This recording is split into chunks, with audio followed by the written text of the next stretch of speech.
So மக்களே அந்த தெருவுடைய முனையில பாருங்க. ஸோ கிரில் போட்டு பிளாக் பண்ணியிருந்திருப்பாங்க. ஸோ எல்லா வீட்டையும் பாருங்க. ஸோ எங்கேயுமே வந்துட்டு உங்களுக்கு வராண்டாவோ, காரிடாரோ அந்த மாதிரி எதுவுமே வந்து கிடையாது. எல்லாமே வந்து ஒரு என்ட்ரன்ஸ் கேட்குள்ளே இருக்கிற மாதிரி தான் வந்து இருக்கும். ஸோ அப்படியே நம்ம திருப்பி இந்த தெருவோடைய அடுத்த முனையை பார்த்தோம்னா, அங்கேயுமே கிரில் போட்டு பிளாக் பண்ணியிருந்திருப்பாங்க. ஒவ்வொரு டைம் ஒவ்வொரு கார் என்ட்ரி ஆகுனதும் டோரை வந்து ஓப்பன் பண்ணி உடனே க்ளோஸ் பண்ணிவிடுவாங்க. இந்த தெரு ரூல்ஸ் படி கண்டிப்பாக உள்ளே போயிட்டு வெளியே வரவங்க வந்து டெஃபினட்டாக வந்து லாக் பண்ணிக்கணும். ஸோ அதை வந்து ரொம்ப ஸ்ட்ரிக்டாக ஃபாலோ பண்ணுறாங்க.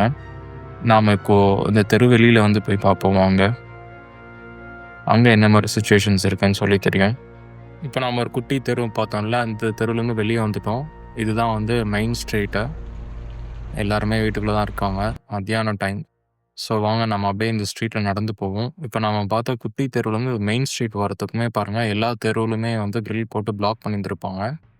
ஸோ இந்த ஷாப்ஸ் எல்லாமே கிரில் போட்டு க்ளோஸ்டு தான் வந்திருக்கும். எதுவுமே ஓப்பன் டைப்பில் வந்து இருக்காது. ஒரு சில இந்த மாதிரி சின்ன சின்ன ரெஸ்டாரண்ட்ஸ் மட்டும் தான் அப்படி ஓப்பன் டைப்பில் வந்திருக்கும். இப்போ நான் இந்த சந்தையிலேருந்து தான் வெளியே வந்து வந்தேன். ஒர்க் பண்ணிகிட்ருக்காங்க. ஸோ இப்போ நம்ம எங்கே இருக்கோம்னா, அங்கே சவுத் அமெரிக்காவில் எக்வடார்ன்ற ஒரு கண்ட்ரியில் இருக்கோம். ஸோ எக்வடாரில் குவாக்கல் அப்படின்ற ஒரு சிட்டியில் வந்து இருக்கோம். ஸோ இந்த சிட்டி வந்துட்டு ஒரு மேஜர் சிட்டிங்க. ஃபர்ஸ்ட் சிட்டி வந்து கீத்தோன் இருக்கும். ஸோ அதான் கேபிட்டல். ஸோ அதுக்கு அடுத்து மெயின் இம்பார்ட்டன்ட் சிட்டின்னு பார்த்தீங்கன்னா அது வந்து குவாக்கல் தான். ஸோ இந்த சிட்டி தான் அது வந்துட்டு.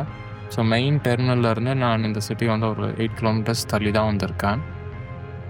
ஸோ இந்த கண்ட்ரி வந்துட்டு பெஸ்ட்டு டூரிசம்க்கு இருந்ததுங்க. ஒரு 4 இயர்ஸ் முன்னாடி இருந்தே இப்படி தான் இருந்தது. பட் 4 இயர்ஸ் முன்னாடி கொஞ்சம் இஷ்யூவாக இருந்தது. இப்போ வந்து பார்த்தா இப்போ இன்னும் அந்த மாதிரி தான் வந்து இருக்குது.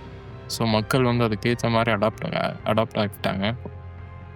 ஸோ இங்கே பாருங்கள். ஸோ உங்களோட மெயின் ஸ்ட்ரீட்லேருந்து அவங்களோட சின்ன சின்ன தெருவுக்கு போகிறதுக்குமே வந்து ஃபுல்லாக வந்து கிரில் போட்டு வந்து பிளாக் பண்ணியிருந்திருக்காங்க. இப்போது ரீசெண்டாக இங்கே வயலன்ஸ் வந்து நிறைய நடந்துகிட்ருக்கு. வயலன்ஸு, ராபரி, அன்சேஃபான ஒரு சிச்சுவேஷன்ஸ் தான். ரூஃபோ. ஸோ இந்த ஏரியா ஃபுல்லாமே இப்படி தாங்க. ஸோ பயங்கரம் வந்துட்டு செக்யூர்டாக வந்து வச்சுருப்பாங்க. நம்ம ஊர் மாதிரி வெளியே பால்கனி எல்லாமே கிடையாது. எல்லா வீடுமே இன்சைட் கேட்குள்ளே தான் வந்திருக்கோம். எல்லா வீட்லேயுமே கண்டிப்பாக ஒரு நாய் இருக்கும். இங்கே ஒன்று இருக்குது. ரூஃபோ வேறு ரெஸ்ட் எடுக்கிறாப்பி.